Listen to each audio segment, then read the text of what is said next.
All right, so in the last video, you guys saw us working on this car. We put the clutch in. She actually did 90% of the work right there. We're showing her how to get her hands dirty and putting in the clutch. It's just a cheap XTD. You guys flamed us in the comments, especially on Instagram, but it's literally just a cheap clutch to get practice on it. She knows how to drive stick shift, but now being K series, we want to be extra gentle, and we know the first clutch is going to burn up, so let's do something cheap in there, and then eventually we'll do something better in there. After that, we also showed you guys the header that we have, the Jack Spaniel one, and we also had the axles. Now to complete the rest of the swap, we also had some mounts. We have an intake manifold that came in and a radiator. This is just an OEM radiator. And the main stuff that we needed was the rest of the swap components. So we talked to David over at Hybrid Racing. He told us everything we needed just to get this car from an OEM running daily B-Series car over to the K24 Majestic car that it's gonna be. And we got a whole bunch of parts. Since it is going to be a daily and a really nice street build, we're of course keeping AC with their full AC kit. We're also keeping power steering with their power steering conversion tuck kit. Everything's going to be really cool with that. And one of my favorite pieces right there, their adjustable short shifter. This is the under the car version, and it fits with all the console components and all the interior pieces all around it. So that's going to make it super clean on the inside. Obviously, we did a nice little gold shift knob with it to give it that nice gold touch like we do have on the mounts. And I also think that I want that color on the valve cover. So powder coat the valve cover maybe in that same type of gold? Okay, that'd be pretty cool. So we can have matching gold all over the place. For fuel system, we have their full fuel kit. That includes their tuck lines, tuck filter, the fuel rail, as well as the fuel regulator and their gauge as well. For the important things like electronics, we are going to be running their ground kit and their underdash conversion kit. To pair along with that, our boy Robert actually hooked us up with his old wiring harness. He actually did an aftermarket wiring harness. This is just an OEM Type S one. A few things that we need to clean up on it, like injector clips need to change if I'm not mistaken, and a couple pins just need to be cleaned up a little, but that's going to be a really nice OEM wiring harness to start with. And of course, the K-Pro. We have a Honda K-Pro V4, and that's with Bluetooth and everything, and we can check things live on the phone. So yeah, a lot of good parts there, a lot of really nice components. We can push all this stuff to the side right now. We just wanted to get it laid out and show everybody all the parts, because this is going to be basically the heart of the engine. If you guys didn't see the last one, it's a K24A JDM engine with an RSX Type S transmission, and I think we got it from Javier TRC. I think he said there were some different internals. It has LSD, and I want to say it has the newer like 8th gen gearing or something like that. But this is going to be a really nice combo once all together. Right now, what we're going to do is go ahead and lift the Integra. We just did the final turn on, being B series, just turning it around in the garage and start draining fluids. We need to get the coolant out, we need to get the engine oil out, and the transmission oil out. So all that stuff needs to get drained, put aside, disposed of properly, and we can actually start digging into all the accessories, axles out, mounts down. We have our cherry picker engine hoist right there, and we can start removing this B series. Sam, I don't know if the previous owner ever changed the oil on this thing. It looks pretty bad. Oh man, it looks like they had some type of coating or something. It almost looks like thread locker on the drain plug. Really weird. So what are you doing? So right now I am pulling out the power steering pump. These are some messy, tedious stuff that like I'm not exactly gonna teach you right now, but it's still stuff that we need to do. So just literally pulling out the pump, got the lines loosened, and this is something that's still in good condition. So we'll end up posting it on Facebook or something to sell. But you know, just little trinkets here and there. The AC is already drained, like all the fluids or the freon on it. We got that taken care of professionally, of course. And the AC still works great. So the AC compressor is gonna get sold. Some of the lines that we don't need are gonna get sold as well, and a few other little trinkets. Okay, batteries out. Okay, it's the next day. My hair is cut finally. My wife's inside doing some dinner stuff right now. I went ahead and got 90% of the engine and trans out. Just got the wiring harness disconnected. I was originally trying to disconnect all the connectors and keep the harness in the engine bay, but then I realized that I wrapped ratchet strap around the wiring harness, so I had to just continue with that plan and continue to lift the engine out just like that, and it is pretty much all taken off. There were T-bracket bolts that were a little harder than I wanted to admit on loosening, so I ended up leaving the T-bracket on there for now. And yeah, this is just coming up as a unit. The garage is an absolute mess right now. So after I'm done pulling this out, then we can actually set it off to the side and start to clean up the garage. Your engine and trans are out.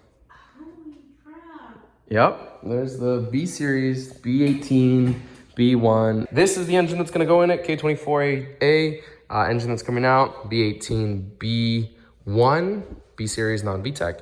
And this is all just gonna get off to the side. Now, I put myself in a little bit of a constraint. I lifted it and now I have to pull the hoist out and I don't have any more engine carts to put it on. So can you get me some flattened boxes from inside and I can put those on the floor just to set that down.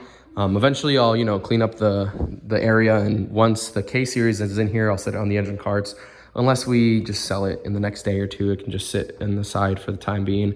But yeah, engine and transmission are out. The next step for the K series conversion, I should have put the spindles back together and had it on the wheel so I can just roll it out. I'll just end up doing that right now. And then we need to do stuff in the engine bay that we'll show the process of course. So that's gonna be removing this mount, cleaning up the engine bay, getting rid of those heater hoses. We're gonna make new ones, and then doing little things like power steering lines, et cetera, et cetera. So the main thing is out, the engine is out. Now we can start dressing the long block, preparing the engine bay, and getting ready for the rest of this swap. Another update, this is 3 days in. This is the third day. Engine bay obviously doesn't have an engine. It's over there. And I pulled it out and put some some oven cleaner, which is like heavy grease breakdown. And we cleaned up the engine bay as much as we could. It's dark right now, obviously, it's after work. And we're just trying to get little stuff like that taken care of. And it took off maybe 90% of the grease. Next, we have some stuff to do on the K-Series engine. I'm gonna start by removing some of these accessories. For example, we have a new intake manifold to put on and a whole bunch of new accessories. Given that this is a JDM K24, you can use the accessories if you're just doing like an OEM into a car that doesn't have plug and play like AC kits or power steering kits. You just throw a serpentine belt on, make connectors, and you're fine. But since we have a hybrid racing power steering kit, hybrid racing AC kit, a USDM alternator, all that stuff, it changes because the water pump housing, which is behind this water pump, it's this whole assembly, it's a different pattern, and it bolts onto the accessories differently. I don't know why they do that, but that's just how Honda and Acura decided to do it from the factory. So all these accessories change, this all gets removed, and we're also gonna be removing this so we can transfer all the hybrid racing fuel rail and fuel system stuff along with the new intake manifold that we have. So this is the OEM JDM TSX intake manifold and throttle body. We are switching it out for this aftermarket intake manifold. This we got off of Amazon for surprisingly $200. The intake manifold and a billet throttle body. I think this is a 70 mil. This just bolts on right here and it goes right onto the engine. So we can mount our hybrid fuel rail right there, and that'll complete the front side of things. These are really restricted with the transition for the air and the runner design from this step to that step, and it just really chokes up the engine, especially on the 2.4 liter. So by going to this design, this is like similar to the Skunk 2 Pro Series OG design, which is a really nice runner design, as well as has a decent sized plenum. It's similar to an RBC, and for $200 for intake manifold and throttle body, you can't go wrong with that. So essentially what we're gonna start by doing is removing all these little hoses. There. That just comes out all the way, I guess. All right, well that whole assembly gets removed anyways. There's some that go to the back, brackets that we'll end up removing as well. But it's just easier to remove these hoses. There we go. And this whole wiring harness right there is from the original wiring harness that got cut off. So we aren't worried about that.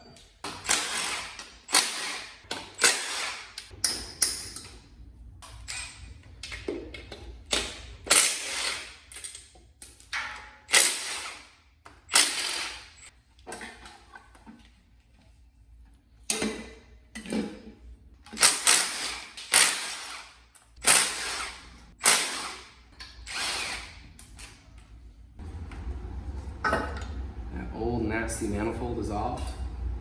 OEM. And we're gonna replace that intake manifold gasket, of course.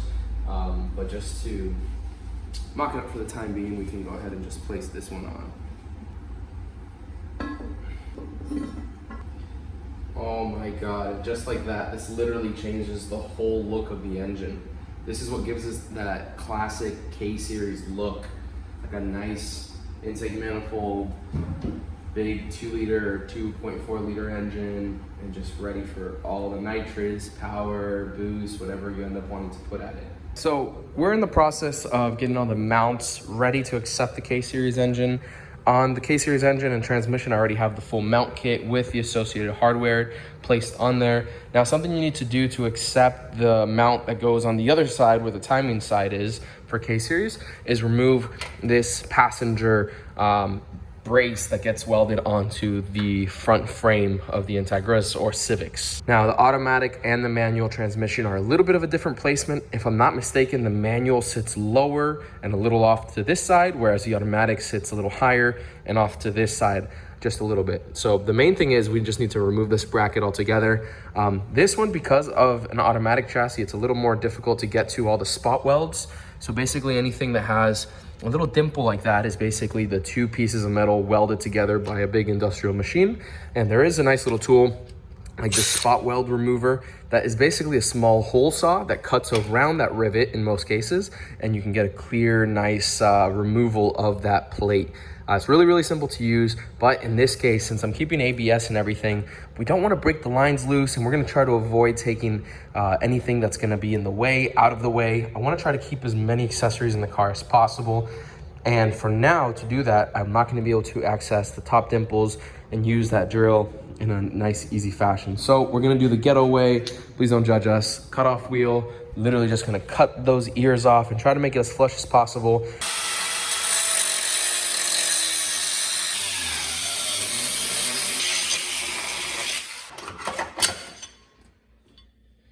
That second tab is off as well. Swap is in. We didn't record too much of the dropping in process. It was actually pretty straightforward. In this case, I lifted with my hoist the car itself. I set the engine and trans assembly underneath the car, and I dropped the car right on top and just attached the OEM driver side mount to the K-swap mounts, as well as the passenger side mount. Use that bracket that we showed that we were cutting off the ears off for. Went ahead and used that bracket right there. And then I attached the T-bracket and the rear mount as well. So very, very simple. Didn't want to show that and waste some time, but the engine is in. I have a couple things to do today. I went ahead and taped off the intake manifold ports. That way nothing gets all in there. And I also picked up a couple parts from Jay at Real Street. He had some K-swap project parts, and he actually, hooked me up with a pretty good price on that. So got a manual starter, because obviously this being a JDM automatic engine, you can't use the starter that comes with it. I also have from the junkyard a TSX USDM water pump housing. This is necessary when you're doing the accessories from like the hybrid AC or power steering kit, because all of the accessories are built off of USDM models. The brackets are a little bit different from the factory for JDM or USDM just because of the plugs and stuff like that. So along with this water pump housing, I have a USDM alternator as well, also from a TSX, and then also a brand new pulley for that serpentine belt. Over here, we already saw that you guys, we took off the old manifold and mocked this one up, and it's looking pretty good. And I thought about changing the hard lines for the thermostat housing, but I think from what I just mocked up right now, it should still be okay. It's not the best looking in terms of like having tucked hoses, but it's very, very functional. It's a hard line that's nice and strong, and maybe in the future we'll change it, but for now it should be more than okay. I'm gonna go ahead and start mocking up some of these accessories, and you guys can see exactly the brackets and whatnot that we're using. And for the rest of the video today, we should be basically getting a form of the K-swap, which it doesn't look like much, but we literally have a K-swapped Integra now. What's up? What's up? He's 10 months old. We got him when he was like 2 months old, and now he's this big fur ball. And his name's Kenobi. If you guys haven't already seen us on Instagram, it's a cute little puppy we have. And he's gonna be helping us with the K-swap today. Kenobi.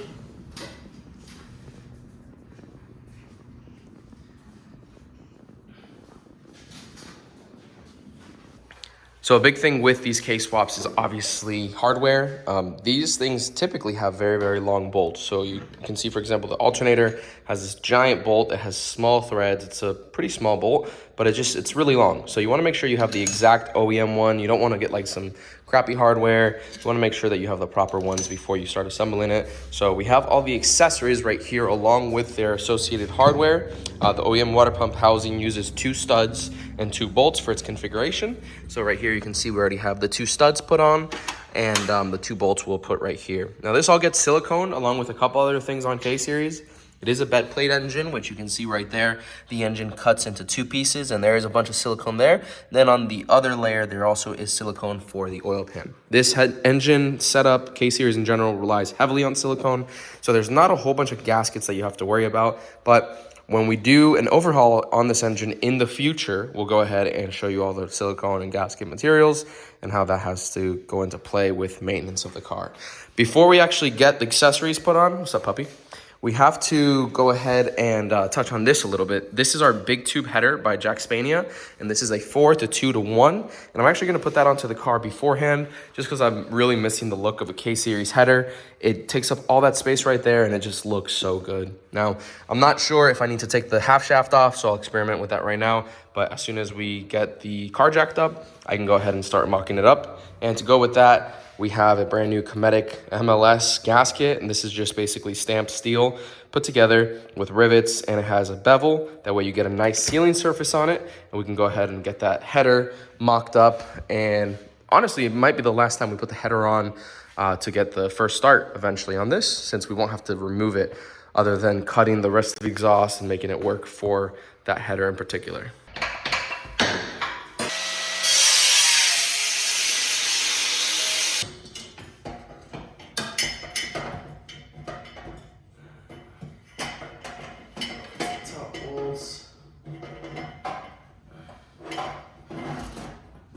I'm just gonna rest it right there, guys. I'll come up top.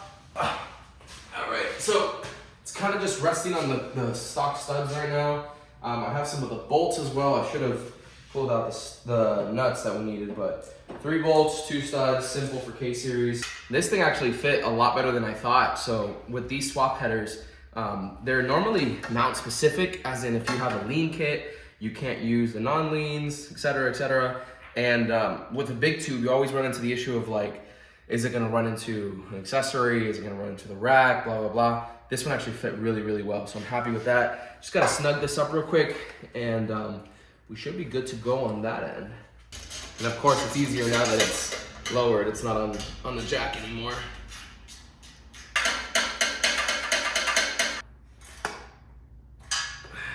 All right, header is officially on there. Looks pretty good right there. We still need to get rid of a few of the things back here.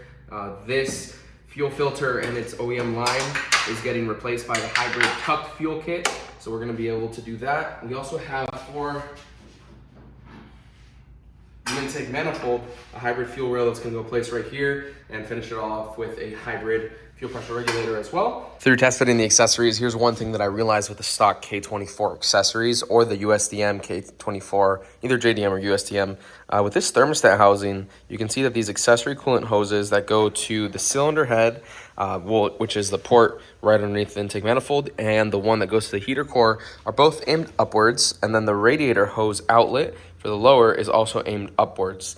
In that case, it's gonna have a really difficult time going all the way up and then back down to the RSX lower radiator. Now, a simple solution for that is using an RSX thermostat housing and just doing away with this. Unfortunately, I didn't want to wait on one, so I tried to look at other solutions, and I figured, you know, Honda should make this symmetrical, but of course they don't, and because they don't want you putting it incorrectly, you can't do it another orientation. But if you just do it around, I want to say maybe like 100 degrees out, which is this one right here, 2 of the bolt holes line up exactly, and then the other one you can kind of clamp on the outside. So this is just an extra one that I had laying around.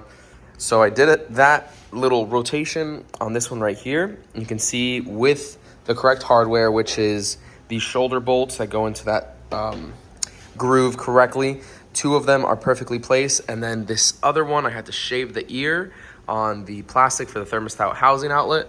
And you can see that I have a little tiny Allen bolt with some red Loctite so it won't loose or anything, and just a small washer holding it right there. Now, when I tightened it, you could see the crush on the O-ring, and if you can focus, you can see it's pretty equal from side to side. Sorry, my hands are a little shaky.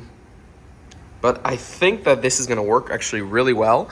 And it's kind of like a backyard do-it-yourself version. They sell the aftermarket thermostat housings, the nice ones for anywhere from 100 to 200 bucks, which is a really nice solution. And then they have the cheap, like eBay style ones that are just billet aluminum, but not machined 100% perfect. Sometimes they need a little modification. Those are anywhere from like 30 to 50 bucks. I did the $0 mod and literally just pointed it down. Now that's gonna have really good orientation towards this bottom hose, and I'll end up having to just use like a regular standard piece of hose that I'll cut to length, but I think it should place it right here, and that'll go straight to the bottom radiator hose, or the radiator outlet location. And then for this one, we can use a stock RSX upper radiator hose that'll go from here to there. Now, my only concern with that placement right there, you can see it's a pretty straight shot. It's gonna fit pretty good, but I still have an AC compressor to put on, so that's gonna sit somewhere around right there. That's gonna be something I'm concerned, so I won't get a hose for it just yet, and I won't do away with the idea of maybe having to buy the RSX one that gets it kind of at an angle like right there. But for now, I think it's a pretty good idea, and if it works, it works. If not, we'll revisit it. But hopefully the AC compressor doesn't have any issues right there, because it'd be really cool if we can just have a somewhat straight hose going from bottom to that thermostat housing.